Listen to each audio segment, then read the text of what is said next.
Olá, pessoal! Bem-vindos a mais um episódio de Mil Crimes. Eu sou a Bruna e comigo hoje está a Fabi e a Jéssica. Oi, meninas! Olá! Oi! E, gente, hoje é um episódio super, super especial. A gente tá muito feliz porque hoje temos dois convidados maravilhosos aqui. Convidados, né, de peso. Porque quem tá aqui hoje é a Tatiana Issa e o Guto Barra, que dirigiram o documentário, né, a série Pacto Brutal, a história da Daniela Pérez. Então, muito prazer, pessoal, muito bem-vindos. Obrigada, gente. Obrigada mesmo por recebermos. Obrigada, a gente está super feliz de estar aqui com vocês também. Então, gente, eles estão aqui pra gente conversar um pouquinho sobre a série, porque a gente tá muito curioso também. A gente tá gravando agora na quinta-feira e hoje sai os últimos episódios da série, né? Então o episódio vai no ar na semana que vem. E aí até lá todo mundo já vai ter assistido, então não tem problema de spoiler. Já fica aí. Isso. E pra quem tá em casa também, a gente também tem um episódio aqui no Mil e um Crimes sobre o caso. Isso. Então, se você quiser, procura aí, né? É o episódio Daniela 22. 22, Isso. lá no comecinho. No começo do podcast.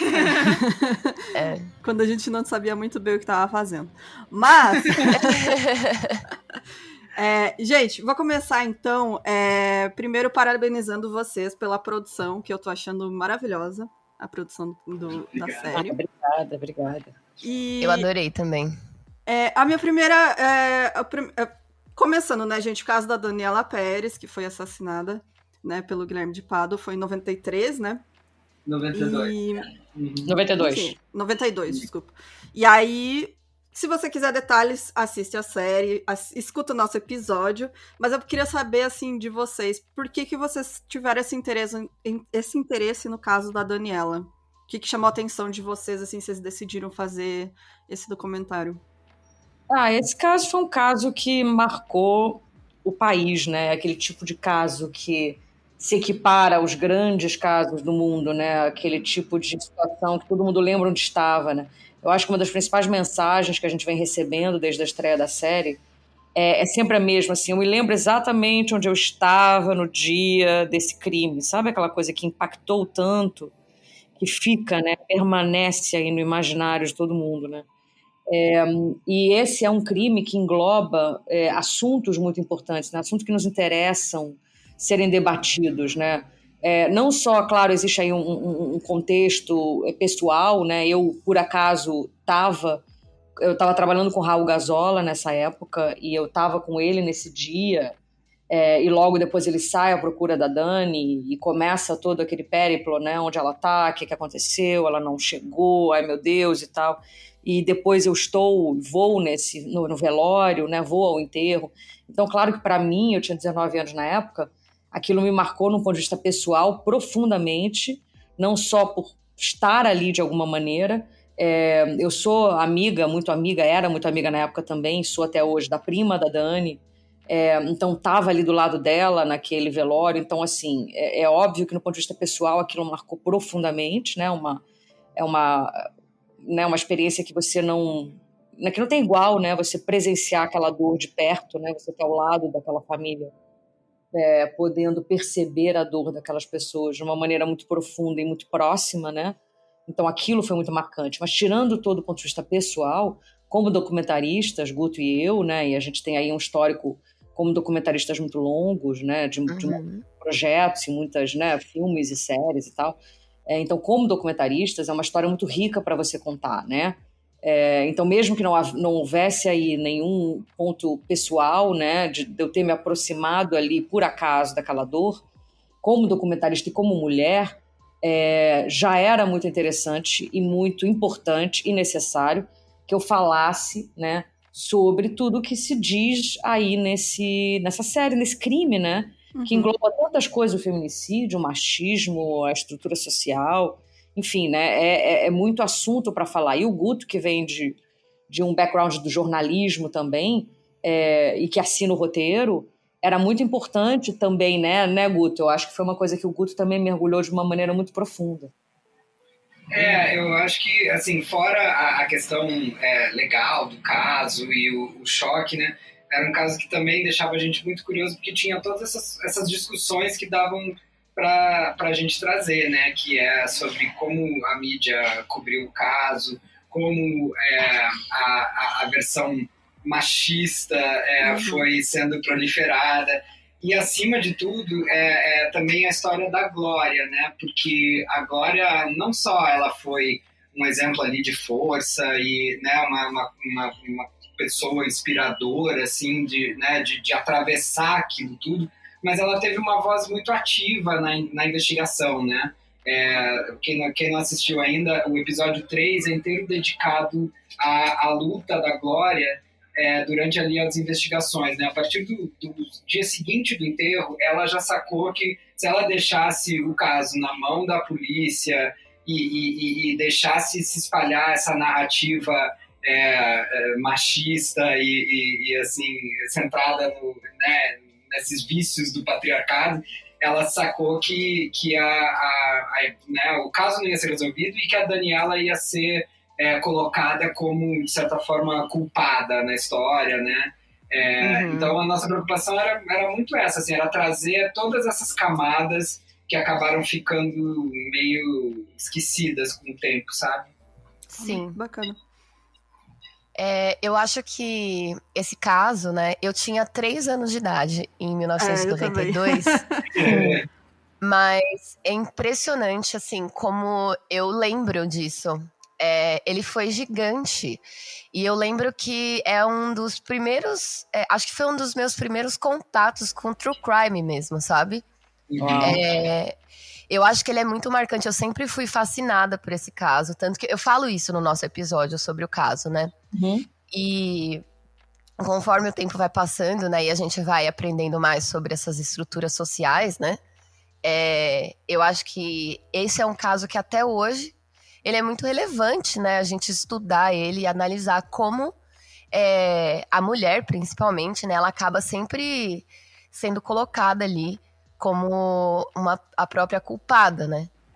Sempre. É muito triste. E assim, pra mim, gente, o trabalho de vocês tá incrível, assim. Eu assisti e eu tô obcecada.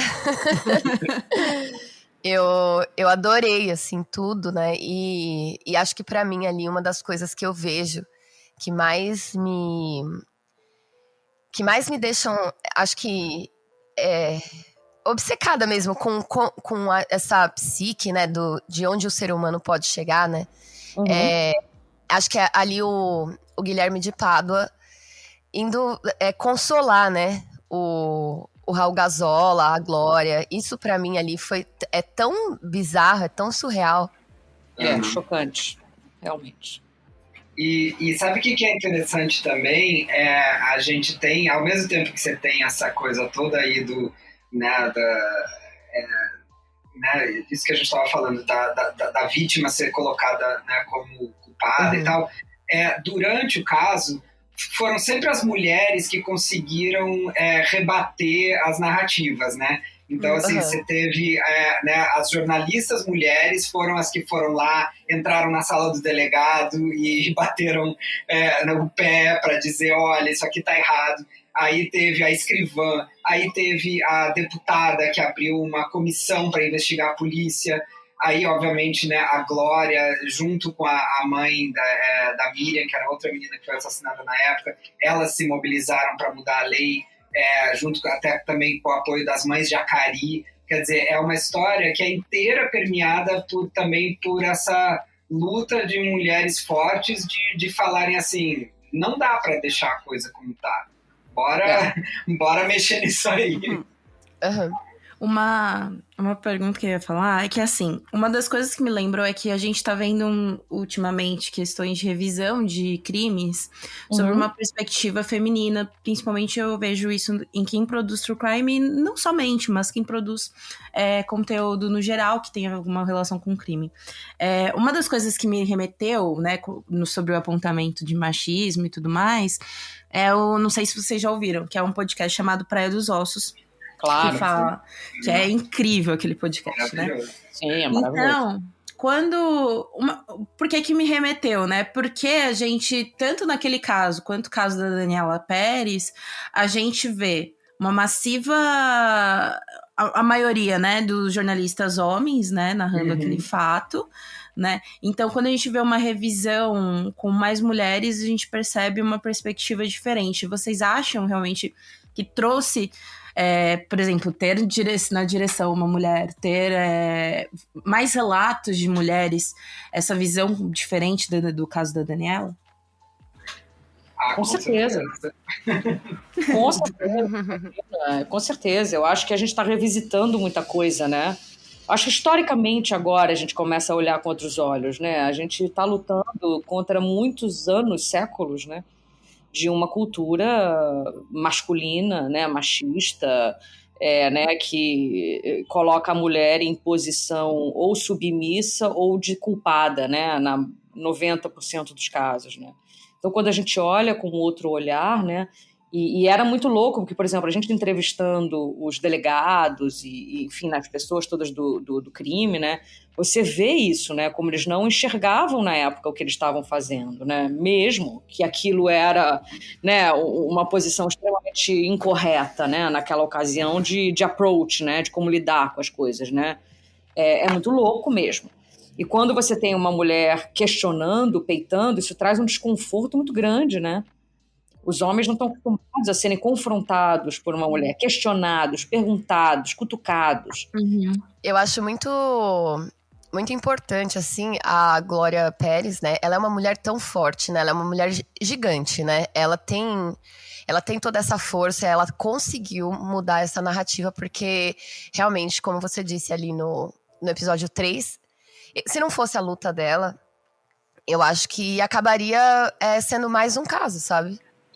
Com certeza, absoluta, sem dúvida nenhuma. A Glória é responsável por tudo isso. A luta dessa mãe, né, é uma das coisas que a gente diz sempre. Essa série sobretudo, sobre um crime, é tudo isso, mas é sobretudo sobre a luta de uma mãe, né, incansável, e lidando contra tudo isso, né, gente? A gente a gente vê no Twitter, né? O Twitter a repercussão dessa série tá uma coisa absurda, né? Uma coisa louca, virou uma febre. Gigante, já. E graças a Deus, sobretudo pela Dani, né? Porque você vê as pessoas todas comentarem no Twitter, em todos os lugares, meu Deus, que loucura, nossa, e todo mundo falava que eles tinham um caso, e todos que gente, pelo amor de Deus, né? São 30 anos que as pessoas ficaram com isso na cabeça, que ela foi naquele matagal porque ela quis se encontrar com ele. Olha que absurdo isso. Né? Gente. É um absurdo. É uma questão também, eu acho que na narrativa do feminicídio ao longo dos anos, né? Quando a gente pega, tanto que nem eu citei o Praia dos Ossos Ponta, tanto a Ângela quanto a Daniela Pérez, quando você tem o contato, principalmente se você tem contato lá pelos anos 2000, quando eu fui pesquisar, né, soube do caso, você vê uma questão de que mulher é uma unidade muito igual, então você não vê humanização tanto da Daniela Pérez quanto da Ângela. Você sabe que a Daniela Pérez é uma jovem atriz. E ponto. Sabe? Você não sabe de ambições, você não sabe do que ela gostava, do que ela não gostava, de defeito, sabe? Sempre. Eu acho que isso que traz a diferença também, né? Da proximidade, né? Porque é isso, as mulheres têm suas diferenciações e baseado enfim, de padronizar as mulheres, eu acho que faz com que o feminicídio sempre seja a própria culpada, né? Já que todas as mulheres devem agir igual, né? Sempre. A questão que é o que ela foi fazer ali. Você falava, gente, ela não foi, né? Sim, exato. Muito louco, realmente muito louco. Até eu ia comentar que no primeiro episódio eu achei incrível essa humanização da Daniela, né? Como vocês mostraram ela como pessoa que a gente não conhecia, né? Como público. Tipo, você pesquisando o caso, você não conhece a Daniela, a pessoa, né? Você conhece a vítima só. que, tipo, foi assassinada e tal. E aí eu achei muito incrível vocês fazerem essa aproximação dela no começo, pra gente realmente, aí quando a Glória e o Raul falam, você consegue sentir a dor deles e você compartilha daquela dor, porque aí realmente você conheceu, e ela era uma pessoa incrível, né? Eu achei muito parecido a história dela como pessoa, que a gente recentemente fez um episódio da Selena Quintanilha, Sim. que também era descrita da mesma maneira, sabe? Todo mundo gostava, era uma mulher muito querida, que desde o início todo mundo percebeu que ia ter muito sucesso, sabe? E acabou sendo assassinada. Então achei muito incrível isso também de vocês, de fazer essa humanização da Dani e tal. E tipo, tanto que a gente chama... chamando ela de Dani, né? Que a gente chama Daniela Pérez. Aí a gente parece que tem aproximação pra chamar de Dani agora. Era uma coisa que a gente... era muito importante pra gente, né? Uma das coisas que a gente realmente queria fazer com essa série era humanizar a Dani, né? Era trazer de volta a Dani. Resgatar a Dani, porque a Glória falava muito isso com muita dor, assim, né? Depois que a pessoa morre, né, assassinada dessa maneira, ela se torna uma descrição de uma vítima, né? Mulher, 22 anos, morena, cabelo liso, 1,60 m, entendeu? Ela deixa de ser um ser humano que tinha sonhos, que tinha planos, enfim, né? Então, o resgate da Dani foi muito importante pra gente. E uma coisa que a gente resolveu fazer na forma como a gente conduziu e dirigiu esses episódios foi trazer esse balanço, uma coisa que a Glória falava muito, ela levou as sapatilhas, né, da Dani para o julgamento, né, na época. E ela falava muito isso, o contraste entre a delicadeza da Dani, bailarina, pequena, mignon, delicada, com a brutalidade daquele crime. E a gente tem que fazer todos os episódios dessa maneira. A gente começa os episódios de uma maneira delicada e sempre cai numa brutalidade absurda, né? Então é uma forma ali sutil, mas de mostrar esse contraponto entre a delicadeza e a brutalidade. Esse caso, ele já tem 30 anos de idade, né? Isso. É isso, né? 30. Não sabe matemática. Então... Mas eu ia falar que a gente assistindo os depoimentos do Raul, da Cláudia Raia e até do Alexandre Frota, de todo mundo ali, é impressionante como parece tão recente, né? Todo mundo ainda tem as emoções ali à flor da pele, né? O Raul, então, nossa, tudo que ele fala é com uma profundidade, e é como se tivesse acontecido ontem, né? É impressionante como a Dani, ela realmente cativava as pessoas, e agora ela não é mais, novamente, né? Ela não é uma vítima, né, homogênea ali, só apenas um perfil. Ela é uma pessoa que a gente se aproximou agora, né? É até interessante você falar isso, porque isso foi uma coisa que nos surpreendeu mesmo, sabe? Porque a gente faz muito documentário e tal, e às vezes, né, aquela coisa, quando se passam 30 anos, tem gente que, em outros assuntos, né, tem gente que não lembra de certos detalhes, ou, né, parece um pouco distante da história, a coisa fica mais fria, né? Mas nesse caso, era impressionante, assim, era desde a primeira pergunta, a gente sentia a emoção das pessoas voltar, né, como se tivesse acontecido ontem, de fato, o crime. Então, né, assim, acho que isso é muito importante para as pessoas entenderem, né, o que um crime desse faz com todas as pessoas que estão em volta, né, a família, os amigos, né, as pessoas próximas. É uma coisa, né, é uma violência que, assim, não se apaga, não melhora com o tempo, marca a vida das pessoas de uma maneira assim que, né, que a gente, se a gente não, né, a gente que não passou por isso, graças a Deus, não, né, a gente não consegue entender, não consegue sentir, mas eu acho que a gente mostrar isso é uma maneira da gente dimensionar, sabe, a violência desse crime e de crimes em geral, né? Sim, uma pergunta que eu tenho é que um ponto é que eu até tava conversando um tempo atrás, essa semana, com umas amigas, né?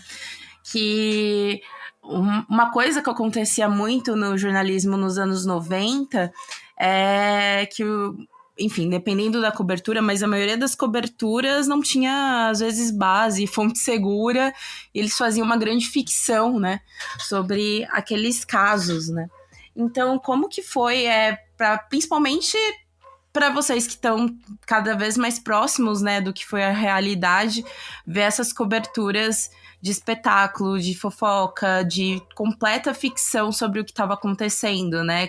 Como que vocês também, enquanto produção, conseguiam diferenciar de que realmente isso dá pra gente trazer como algo para agregar no documentário como fonte, e isso daqui dá para separar? Duro, né, Guto? Olha, eu acho assim, claro, né, foi um show de horrores, né, generalizado, né, porque virou uma competição, né, assim, a cobertura do caso, todo mundo precisava continuar cobrindo o caso e tal, então, claro, era aquele desespero, né, da imprensa para arrumar uma história nova, um ângulo, uma informação e tal. E assim, o que dá para ver, né, do documentário é que as informações elas foram sendo descobertas aos poucos, né? Embora tenha sido rápido, mas assim, cada semana aparecia uma coisa nova, de fato. Então, claro, teve muita coisa que foi, mesmo jornalistas sérios, talvez tenham reportado coisas erradas, né, na época, porque era o que se sabia naquela época, naquela semana, né? Então, assim, só para fazer um disclaimer que eu acho que tiveram veículos e jornalistas sérios tentando cobrir o caso de uma maneira séria, porém nem era possível fazer isso porque a investigação foi atropelada e as coisas foram, né, elas foram sendo descobertas aos poucos, né? Por exemplo, quando a Glória consegue lá achar o frentista que virou a testemunha principal, que viu eles dando soco na Daniela e botando no carro, isso foi tipo 6 meses depois do crime só, né? Então, quer dizer, até então não tinha a história do posto comprovada ainda, sabe? Então, quer dizer, foi uma história complicada realmente de se cobrir, e aí, aliada a esse desespero de ter que ter matéria todo dia e cobertura todo dia, virou um circo realmente. E aí, claro que também teve uma parte da imprensa que daí nem se preocupava em falar a verdade, em ter fontes fidedignas, aí era exploração mesmo, né? Que é um pouco o que acontece hoje em dia, eu acho, mais até na rede social, na internet, né? Com fake news, assim, né? Acho que tem um paralelo aí interessante. A gente percebe que a mídia tanto ajudou quanto atrapalhou, né? Na resolução do caso, porque ao mesmo tempo você tem o depoimento da escrivã, por exemplo, falando, né? Eu já avisei a imprensa, tipo, para dar um duro no delegado. Mas daí, do outro lado, você tem lá, botando a foto do casal da novela, né? Romantizando o crime. Então, e o advogado da defesa, o Paulo Ramalho, ele usou muito a mídia também. Então ele, né, a Glória conta isso, acho que é no episódio 3 ou no 4, que assim, o quanto ele, né, todo dia ele estava no jornal dizendo, eu tenho aqui uma prova, um dia eu vou revelar qual é essa prova. Então, quer dizer, ele ficava usando a imprensa para testar versões e para ver, né, para tentar né, manter ali a coisa andando a favor deles e tal. Então, é exatamente isso que você falou. Tipo, a imprensa ajudou e também atrapalhou. Sim. Aproveitando que a gente está falando da imprensa, teve muita gente, a gente abriu perguntas, né, para os nossos ouvintes mandar e etc. Muita gente veio perguntar da decisão de vocês de colocar as fotos do corpo exposto por bastante tempo, né, nos episódios, assim. Por que vocês decidiram fazer isso, né? A gente entende que na época isso saía, né, em qualquer lugar, mas, tipo, as pessoas parece que estão chocadas, sabe? Porque nunca tinham visto. Não sei, porque você pega desse caso, você se depara com foto do corpo, hein? Quando a gente foi pesquisar, né, sobre esse caso, já tinha, né? Apareceu no Google imediatamente. Sim, aí eu queria entender essa decisão de vocês também. Olha, isso acabou acontecendo muito em sintonia e assim, em alinhamento com a Glória, né? A Glória, ela, logo que a gente começou as conversas com ela e tal, ela, né, a gente assim, olhava juntos ali algumas provas, algumas fotos e documentos e tal, e a gente lembra dela pegando as fotos, assim, para mostrar detalhes, para mostrar, né, o quão horrível e quão violento foi o crime, né? E aí a gente conversou com ela, e ela falou, e inclusive agora essa semana ela deu uma entrevista também, reforçando exatamente isso, ela acha muito importante ser mostrada a violência que foi feita com a Dani naquela noite. Né, porque, assim, né, uma das versões, né, uma das teorias de defesa né, alegou que seria uma autodefesa, ou que seria um acidente, ou que foi uma coisa ali do calor do momento. E aí, quando você vê a violência, né, realmente executada pelas fotos e também pelas roupas da Dani, no último episódio a gente mostra as roupas que ela foi, né, com que ela foi assassinada. Você vê os furinhos ali do punhal, as 18 punhaladas que ela levou. Eu acho que isso traz para o mundo real a violência que ela sofreu. E para agora era muito importante mostrar isso, e daí a gente tomou essa decisão que seria de fato importante, né? E é chocante, claro, é horrível, né? Mas, assim, mais horrível foi a realidade, né, do que aconteceu. Não, e o contraponto também, né, que a Glória fala muito bem naquela fala dela, né, que para ela, né, assim, ver a brutalidade é necessária, porque fica, né, como o Guto falou, fica no imaginário das pessoas, parece que fica uma coisa mais leve, não, né, tipo, não, as pessoas não conseguem compreender a violência. Quando você vê, isso fica mais claro. Mas também o contraponto entre a violência de você ficar colocando as fotos né, dos personagens na novela, dando a entender que aquilo era verdade, e o quanto isso, né, machucava muito mais uma mãe do que as próprias fotos do crime. Quando você diz, eu prefiro ver a foto da minha filha morta, para que as pessoas vejam a brutalidade que foi feita com a minha menina, do que ver inverdades sendo publicadas, você entende aonde, né, a profundidade dessa discussão, né? Não, com certeza, e eu acho que ainda, além disso tudo, durante todos esses anos, né, o Guilherme de Pádua, ele deu a versão dele para os 4 ventos, né, a gente sabe, foi em programa de televisão, teve toda uma espetacularização, assim, da versão do cara, teve também, eu não sei se vocês sabem disso, mas ele tinha um canal no YouTube com, tipo, 60 mil inscritos, o cara é bolsonarista. Gente, vou falar mal, e é isso aí, entendeu? Vocês já sabem que é assim que funciona. Isso aí. E, assim, o cara ele virou a imagem mais assustadora do homem de bem, né? Do homem de família, do religioso, né? Religioso, enfim. E vocês sabem, só um adendo, desculpa te interromper, claro, mas claro. é religioso e da mesma igreja da Damares, né? Ah, é? Gente, Eu não sabia Te disso. dou um dado. Que coincidência. Bom, não estou surpresa, né? Exatamente. Fumaça a fogo, não é mesmo? E aí, falando sobre esse indivíduo,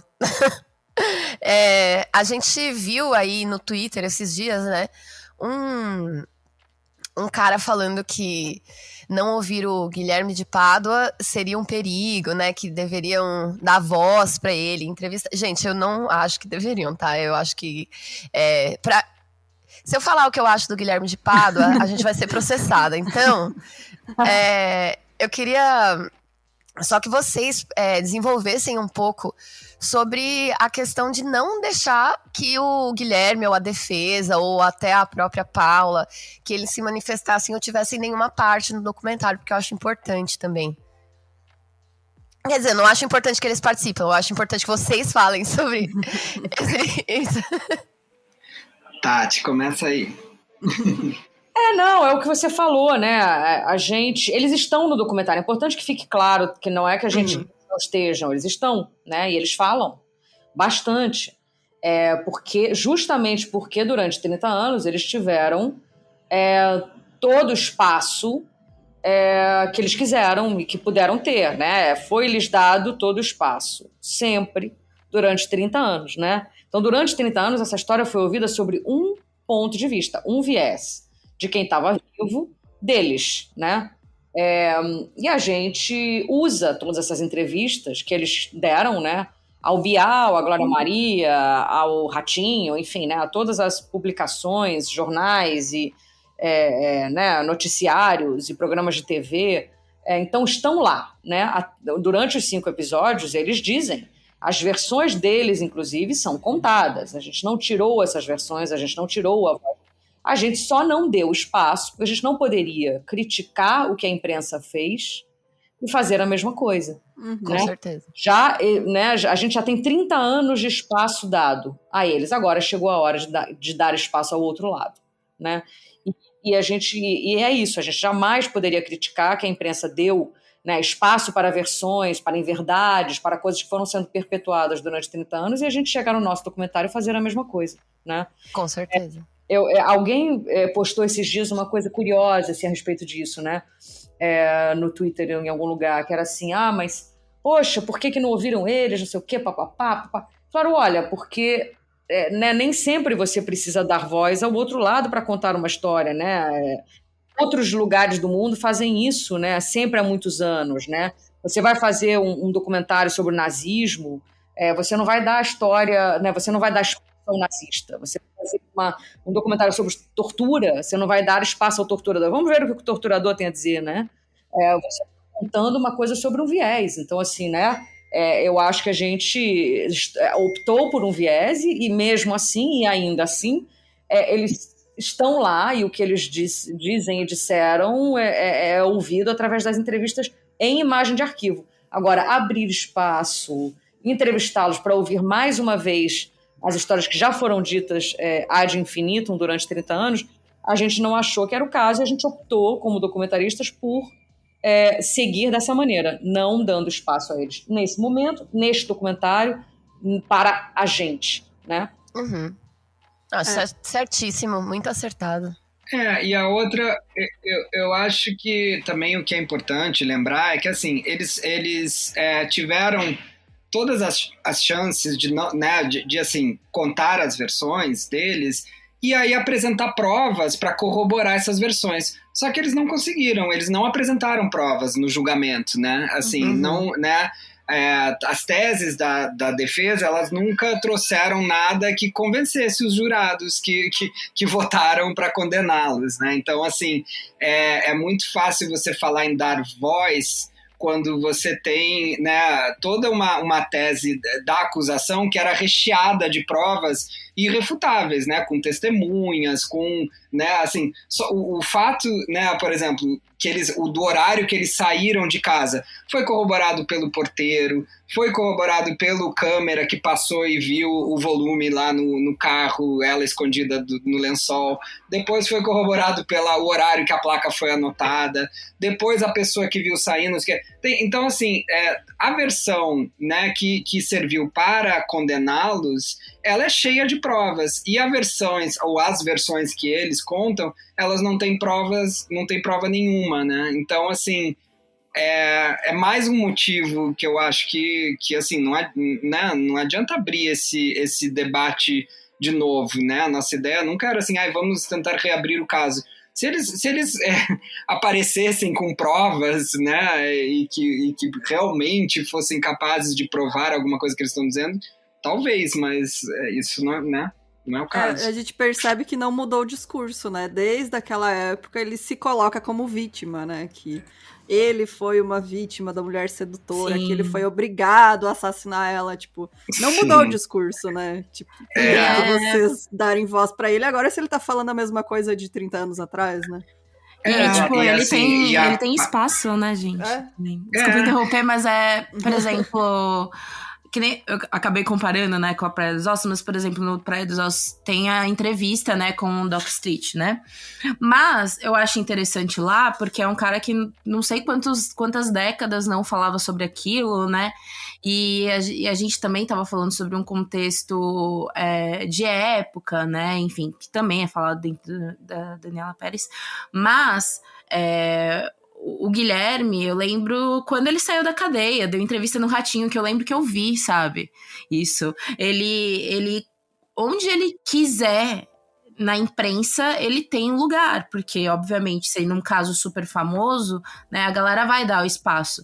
Então, uma pesquisa de 2 minutos no Google, você acha várias entrevistas dele falando. Então, não é nem o caso do tipo, vamos mostrar, talvez, uma perspectiva diferente, porque nunca foi ouvido. Foi muito ouvido. Inclusive, às vezes parece que mais a versão dele foi ouvida do que da defesa, por exemplo. Exatamente.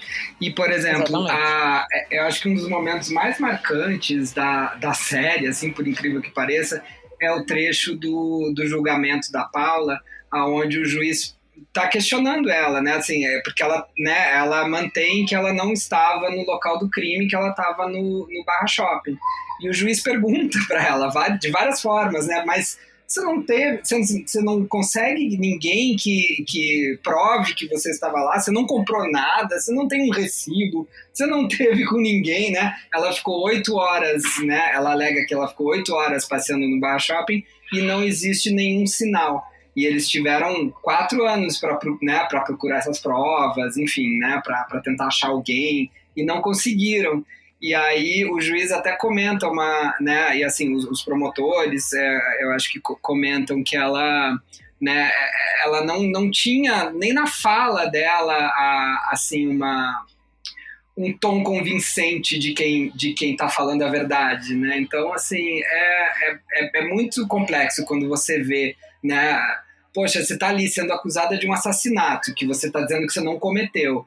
Você, né, sei lá, se fosse eu ia tentar fazer de tudo para convencer as pessoas que eu tô falando a verdade, né? E parece que não existe nem assim essa vontade, né? Então enfim, eu acho que as imagens de arquivo falam muito por eles, sabe? Uhum. Eu acho que é muito perigoso a gente colocar o Guilherme de Pádua, principalmente ele fazendo canal no YouTube, nananã, porque pelo que eu tava vendo ali, ele tava meio que querendo voltar aos holofotes, ser famosinho na internet, sabe? Uhum. E eu acho que isso é um perigo. A gente colocar um feminicida, né, num local de idolatria, colocar... Tipo, a gente sabe, principalmente assim, me lembra muito o caso do goleiro Bruno também, né? Tipo, o cara volta a ser ídolo depois de cometer um feminicídio, né? A gente acaba colocando o valor da vida da mulher lá embaixo, né? Porque, o cara veio aqui, ele cometeu apenas um feminicídio, né? E aí tudo bem ele ser ídolo de novo, né? Então, pra mim, vocês foram, assim, cirúrgicos em não abrir o espaço novamente. A gente já sabe a versão deles, eles não trouxeram nada de novo. Exatamente. Isso. Uma dúvida que eu tenho é que eu tô vendo muito no TikTok uma galera que já fez vários videozinhos sobre a fixação da Paula Tomás em relação a Daniela Pérez, do tipo, ela no dia que foi presa está usando uma roupa idêntica à que a Daniela Pérez usou na última cena que ela gravou na novela. Por exemplo, colocar a filha dela na escola, né, do Carlinhos de Jesus, e tirar a foto deles dois, da criança, né, sem o Carlinhos de Jesus saber, sendo que ele era amigo dela, né, então... E a criança não tem nada a ver realmente, mas botar a criança pra também fazer aula de teatro, né? Enfim. Então, vocês têm também essa visão dessa fixação da Paula sobre a Daniela Pérez, né? Porque pelo jeito se estende até hoje, né? Se a gente for ver. Um pouco disso é tratado no episódio 5 da série.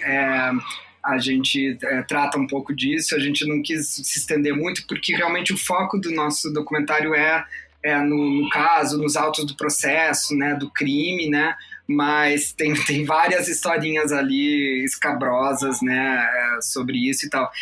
Eu acho que assim, eu acho que também é preciso só fazer um disclaimer, que assim, nenhum de nós, e eu acho que também nem a Glória, ela fala isso no documentário também, ninguém aqui está falando que não existe reabilitação de pessoas que cometeram crimes, né? Assim, de maneira nenhuma, tá?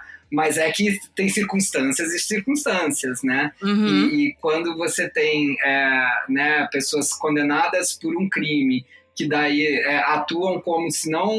Né, sem tomar responsabilidade, sem nem vir a público de uma maneira que mostre o arrependimento, ou que mostre uma mudança de conduta, né, é uma questão complicada. Então, assim, não, né, eu vejo muita gente, né, daí também dizendo assim, eles tinham que morrer na cadeia, eles tinham que não sei o que e tal. Eu não divido assim esse sentimento generalizado de que todas as pessoas que cometem um crime não merecem outra chance. Claro que em muitos casos as pessoas merecem e os casos têm que ser analisados caso a caso, né? Mas nesse em particular essa questão dela ter ido estudar na mesma faculdade que o promotor dava aula e depois, né, seguir esses passos aí com a filha. Ela também entrou com um processo, uma notícia crime contra a Glória, quando a Glória falou dela. Então, assim, tudo indica que parece que ela, de fato, não superou alguma coisa ali dessa relação com a Daniela, né? O que é estranho, né? Porque quando você, por exemplo, trata de um caso que eu também compartilho muito dessa ideia de que eu realmente acredito que existem crimes, enfim, que a pessoa pode realmente se arrepender sobre aquilo. Mas é que nem vocês falaram, quando a pessoa fica ainda remetendo sobre isso, não há um arrependimento, parece que ela quer uma luz ainda sobre aquilo, né? O que traz tudo ficar estranho, né? Porque se você se arrepende de algo, não que você vai esquecer aquilo, mas você vai evitar falar sobre aquilo, você vai querer refletir sobre aquilo, né? Aí é uma reflexão de você mesmo, né? Você não vai querer ficar falando, né? Toda hora sobre isso.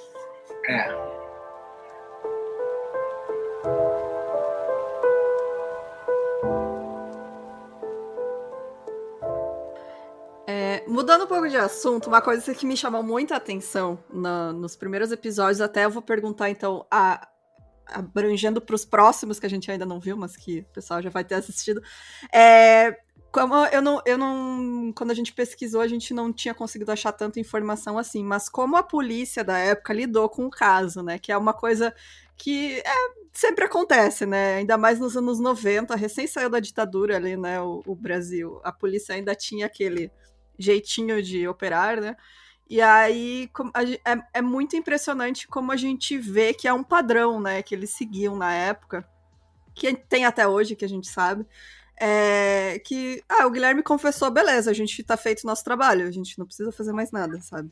E aí me impressionou como teve que a Glória ir atrás, os familiares, as pessoas próximas. E é muito doido isso, né? Porque eles estão fazendo o trabalho da polícia, né? Que é de investigar. E como é que foi, assim, para vocês conseguir juntar tudo isso de informação e tal? Porque eu sei que é muito difícil por conta, né, de registros policiais, etc. Mas queria ver a visão de vocês, assim, contando um pouquinho dessa parte, porque eu achei muito interessante e que é o que a gente viu, assim, em vários outros casos aqui no Brasil, né? Que os caras não... Parece que, é trabalho burocrático, né? Vou ter que preencher mais papel, não vou fazer isso. Não precisa, já tem a confissão, né? Vai lá, Guto. Eu espero que, eu não, de maneira nenhuma, sou expert no trabalho da polícia e tal, mas eu espero que hoje em dia seja diferente, né? Até porque acho que é muito mais fácil, as pessoas estão de olho em muito mais coisas, né? Então, mas antigamente realmente parece que existia uma impunidade em certos setores da polícia e uma coisa assim, uma independência ali, né? Tipo, aquele delegado decretava uma coisa e era isso, seja por motivos né, obscuros ou não, mas eu acho que realmente era uma coisa que era comum, né, naquela época e tal. E realmente a família teve um papel muito significativo. Alguns jornalistas também, né, que ficaram muito em cima e tal. Então isso também é importante destacar, né?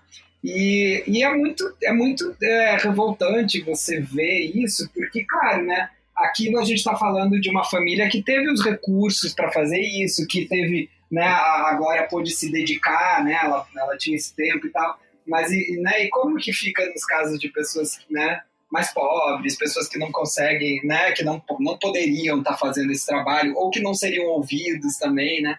Então, assim, de fato muito revoltante, né? E para mim também uma coisa que marcou muito tô fugindo um pouquinho do assunto, tá? Que você Fique à vontade, gente. Mas o que me marca muito é essa coisa do quanto as testemunhas no Brasil têm medo de testemunhar, né? Principalmente as pessoas mais pobres, né? Assim, elas acham que se elas entrarem numa delegacia, elas vão se encalacrar, elas vão acabar virando cúmplices, elas vão ser, né, ser colocadas ali no meio do crime. Então, aqueles frentistas que viram, eles tinham um medo real, né? Eles falavam, não, eu não vou testemunhar, ninguém da minha família nunca pisou numa delegacia, eu não vou. Então, quer dizer, você veja o quanto é forte, né, essa coisa, esse medo que as pessoas tinham da polícia, que talvez até hoje tenham, né? Então, quer dizer, isso é um sinal muito, né, grande de que tem alguma coisa errada aí na nossa sociedade. E já a curiosidade batendo aqui, porque vocês colocam no finalzinho de um dos primeiros episódios ali, que a gente já assistiu, que é a questão seria do ritual, né? Queria que vocês falassem um pouquinho sobre isso, porque eu nunca tinha ouvido falar também dessa história. E já que saiu o episódio hoje, eu vou assistir, mas queria escutar de vocês. Eu acho os episódios são bem fortes, esses que vêm aí. O importante falar que essa questão de ritual, ela surgiu da própria perícia, tá? Não foi uma coisa que surgiu primeiro na imprensa ou da acusação, ela veio da perícia, porque eles começaram a questionar coisas que eles tinham achado ali, né? O corpo dela estava, né, no meio de um círculo, né? O mato tinha sido meio desbastado ali. Enfim, tinham alguns sinais que vinham da perícia, da autópsia e tal, que poderiam indicar uma associação com rituais. Então isso acabou sendo discutido e tal. Né, a gente não está aqui falando que eles tinham uma ligação com alguma religião específica né, a gente tem todo o respeito assim, por todas as religiões, principalmente religiões de matriz africana e tal, né, mas assim, pessoas contam histórias, né, foi achado, por exemplo, no apartamento deles uma imagem de um santo quebrada, que eles tinham quebrado e jogado no lixo, mas a polícia apreendeu. Enfim, então tem várias coisas que né, mostram aí alguma possibilidade de associação. Porém, o que eu acho que é mais presente é uma questão, né, que a gente fala assim do pacto, né, e que é o nome da série, que é o pacto no sentido da premeditação do crime, né? A partir do momento que você tem um crime que foi premeditado, foi planejado, né, e saíram de casa e a placa foi adulterada, né? Todas essas coisas que provam a premeditação, elas indicam que teve uma combinação entre duas pessoas, né? Então isso é um pacto, né? Vamos lá e vamos fazer isso é um pacto, né? E aí quando você ainda tem outros elementos, que né, eles fizeram uma tatuagem nos genitais 10 dias antes, quer dizer, gente, né? Então essas indicações acabam ficando fortes, né? Sim, e é uma coisa muito da época também, né? Começo dos anos 90, a gente acabou de ter o caso Evandro, caso Evandro, o mesmo ano, exatamente. Pânico satânico também. Pânico satânico comendo solto. Enfim, acho que é um negócio que também acaba influenciando um pouco a percepção, né, das pessoas que estão envolvidas. Mas é muito importante dizer isso que o Guto falou, é muito importante, que primeiro veio da perícia, tá? Uma hipótese levantada pela perícia na época, trazida à Glória, inclusive. A Glória ficou sabendo disso através da perícia. E o nosso absoluto respeito a todas as religiões de matriz africana, inclusive eu sou da Umbanda, então é importante deixar isso claro, que as pessoas podem confundir, achar que há uma crítica aí a qualquer uma das religiões, né? E não, isso é apenas fatos e levantar hipóteses, né, levantadas pela perícia na ocasião, e que a gente, obviamente, precisa mostrar aqui, né, na série. Claro. Eu só queria falar, assim, se em algum momento foi difícil conseguir alguma entrevista e depoimentos dos amigos, ou se todo mundo estava realmente ali super disposto a colaborar, ajudar, como foi essa parte? Nossa, foi incrível, assim, todo mundo se dispôs a falar sobre esse caso, assim. Ai, que massa. Ninguém teve dúvidas, né, assim, dos amigos, do círculo todo deles, as pessoas sabiam que ia ser difícil, né, para eles, mas todo mundo topou na hora, assim. E aí também foi bacana porque a gente conseguiu todas as outras pessoas ali do caso, né, os promotores, as testemunhas, advogados, e até né, essa coisa das testemunhas é super bacana. E até o juiz do caso, é muito difícil a gente conseguir depoimento de juiz, né, porque o juiz sempre, eles precisam ser isentos, né, das coisas e tal, mas nesse caso ele também topou. Então, eu acho que fala bastante sobre o quanto esse caso é importante e o quanto as pessoas consideram a Dani, né? Uhum. Não, Com a gente certeza. falou no início, né, o quanto o depoimento deles ainda a emoção, parece que aconteceu ontem. Isso realmente foi muito impressionante, né? Não houve nenhuma negativa. Quem não está no documentário é porque não está mais aqui com a gente, sabe? Entendi. Fora isso, absolutamente todo mundo está, que faz parte dessa história, e todo mundo topou de imediato. Não houve hesitação, não houve não sei. Não, foi de imediato, todo mundo querendo falar sobre isso, entendendo a necessidade de se falar sobre isso e tudo mais. E uma emoção presente de forma muito visceral, como se tivesse sido ontem, como se não tivesse passado 30 anos. É uma coisa muito impressionante mesmo, assim, isso. Uhum. É isso, eu não tenho mais perguntas, gente. Eu só queria perguntar pra vocês, assim, o que mais marcou vocês nessa produção, assim, do documentário? Se tem alguma coisa, assim, específica que mais marcou vocês? Nossa, tanta coisa. Eu acho que a força da Glória, né? A Glória é muito importante. É uma declaração de amor à Glória e a força dessa mãe. E quando você vai aprendendo os detalhes e se debruçando na história, entendendo, né, a força que essa mulher tem, gente, de não desistir da filha nunca, né? Nem 30 anos depois, está aqui lutando ainda, é uma coisa muito impressionante. Para mim, muito impressionante. Eu sou mãe também, então eu não consigo nem calcular a dor que essa mulher passou e a força que ela tem. Então, assim, isso é uma coisa realmente muito marcante. E, claro, abrir as roupas da Daniela, né, morta ali, que nunca tinham sido abertas, né? Vocês vão ver aí nesses episódios seguintes. Foi uma coisa muito impactante. Muito impactante. Você abrir aquele saco e tocar naquelas roupas, né? Tirar aquilo que ainda está com a terra, né, no tênis, que ainda está com o sangue na calça, com os furos na camisa, eu chorei 40 minutos ininterruptos, assim. Foi Nossa. muito forte, muito impactante, assim. Eu também acho que para mim é realmente a força da Glória e também a clareza que ela tem a respeito de que, né, por mais doído que seja, ela dividir os detalhes do crime com a gente é importante, né? Tem uma história que ela conta também, acho que no episódio 4, que é sobre a violação dos túmulos da Daniela, que é uma parte muito horrível da história, que foi uma coisa que se estendeu por anos. Né, ela teve que trocar o túmulo e tal, e ela contou isso assim, de uma maneira muito detalhada e muito clara, por também entender que assim, é importante as pessoas, não adianta fazer um projeto desse e ter meias palavras, né? Ou botar panos quentes nas coisas. Por mais doído que seja, imagino que para ela ter que entrar nos detalhes de abrir o túmulo da filha deve ser uma coisa muito dolorosa.